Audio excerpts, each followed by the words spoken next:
আমি যখন এখানে আসি তখন থার্মোস্ট্যাটটা 22 ডিগ্রিতে সেট আপ করা ছিল। তো আমি এসে আমার প্রাইভেট সেক্রেটারি হাসানকে বললাম যে এটা দেখো তো থার্মোস্ট্যাটটা কততে আছে। তো বললো যে এটা 22 ডিগ্রিতে আছে। তো এখন আপনারা যত কিছুই করেন জ্বালানি নিয়ে, বিদ্যুৎ নিয়ে, আমাদের বিহেভিয়ারে পরিবর্তন আনতে হবে। এই যে স্যুট পরে, গরমকালে স্যুট পরার দরকারটা কি, প্রয়োজনীয়তাটা কি? আপনি কি স্যুট না পরলে আনস্মার্ট হয়ে যাবেন? তো ওই জন্যে আমাদের কিন্তু জ্বালানির যে আমরা একটা মনে রাখতে হবে, আমরা একটা জ্বালানির সংকটের মধ্যে আছি। তো আমরা বলেছি যে এই এই গরমকালে কি বলে যে থার্মোস্ট্যাট 25 ডিগ্রির বা তার উপরে রাখতে হবে। আপনি দেখছেন এটা তো কোয়াইট কমফোর্টেবল টেম্পারেচার। আমাকে নিয়ে একটা কার্টুন একটা মেমে বেরোয়েছে যে আমি লাইন কেটে দিচ্ছি 25 ডিগ্রির বেশি। মালয়েশিয়া একই টেম্পারেচার সেট করছে। মালয়েশিয়া তো বিদ্যুতের অভাব নেই। মালয়েশিয়াটা সেট করছে তাদের কার্বন ফুটপ্রিন্ট কমানোর জন্য। তো ওই জন্য জ্বালানি, আমাদের যে জ্বালানি এবং বিদ্যুতের যে সংকট, সেটা থেকে উত্তরণের প্রধান উপায় হচ্ছে আমাদের আচরণগত পরিবর্তন করতে হবে। তো আশা করি এইখানে যে আজকে যে এই থার্মোস্ট্যাট 25-এ সেট করা হলো, সব অনুষ্ঠানের জন্য এটা ফিক্স করতে হবে 25-এ। আমি বিজিএম এর অ্যাডমিনিস্ট্রেটরকে এই জন্য অনুরোধ জানাবো, এবং এইভাবে যদি আমরা সবাই করি তাহলে আমরা কিন্তু রমজানে কোনো লোডশেডিং হবে না, এবং আগামী গরমকালেও কোনো লোডশেডিং হবে না। ইটকলকে আমাকে মনে হয় পথ হারিয়ে ফেলেছে। ইটকল কিন্তু একটা ট্রেডিশনাল ফাইন্যান্সিয়াল ইনস্টিটিউশন না। ইটকলের প্রধান ম্যান্ডেট হচ্ছে মানুষকে সেবা করা। এই জন্যই কিন্তু আমাদের দাতারা এখানে কনসেশনাল লোন দেয়।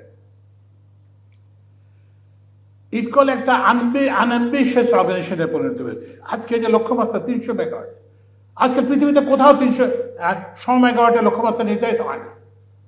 আজকাল সব জায়গাতে এটা লক্ষ্যমাত্রা নির্ধারিত হয় হাজার হাজার মেগাওয়াটে। এই ধরনের প্রতিষ্ঠান নিয়ে তো চলবে না, এই ধরনের প্রতিষ্ঠান তো কার্যকর না। এরপর হচ্ছে ইটকলের ইন্টারেস্ট রেট।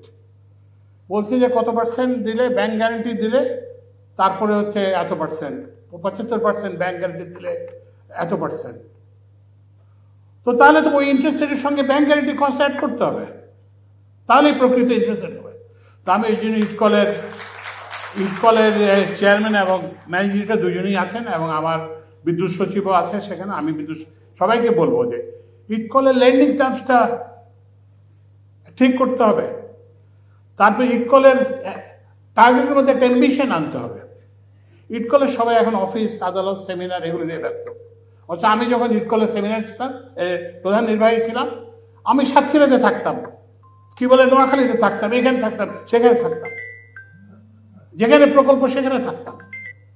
তো এখন এই যে যেটা, সেটা হচ্ছে যে এই যে ইয়েকে নিয়ে কি বলে যে আপনি শহরে বসে বিজিএম এর সেমিনার করে বিজিএম এর সেমিনার বাড়বে না, রিনিউয়েবল এনার্জি প্রসার করবে না। যে আমাদের এন্টারপ্রেনাররাও এই যে বিজিএমএ এবং সবাই কিন্তু একটা কীরকম একটা রিস্ক নিতে চান না, কিন্তু ব্যবসা মানেই রিস্ক।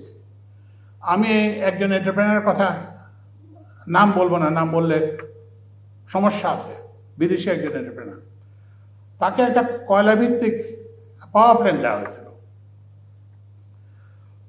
তো উনি দেখলেন যে ওনাকে সেই দেশে কয়লা আছে, তো উনি দেখলেন যে ওই কয়লাটা ভালো না। উনি বাইরে থেকে কয়লা আনতে শুরু করলেন, অস্ট্রেলিয়া থেকে।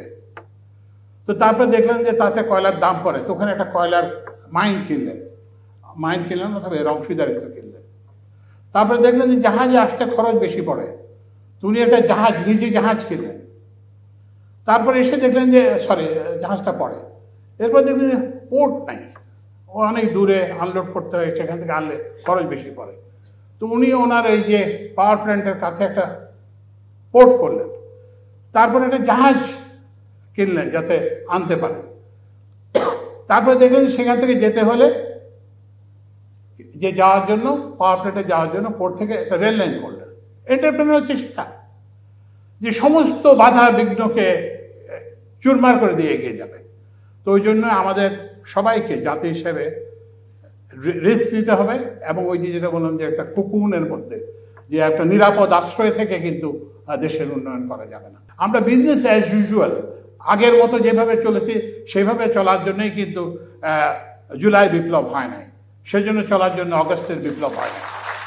আমাদেরকে আমাদের আচরণগত পরিবর্তন করতে হবে, আমাদের রিস্ক নিতে হবে, আমাদের প্রতিষ্ঠানগুলোকে আরো দায়িত্ববোধ সম্পন্ন হতে হবে।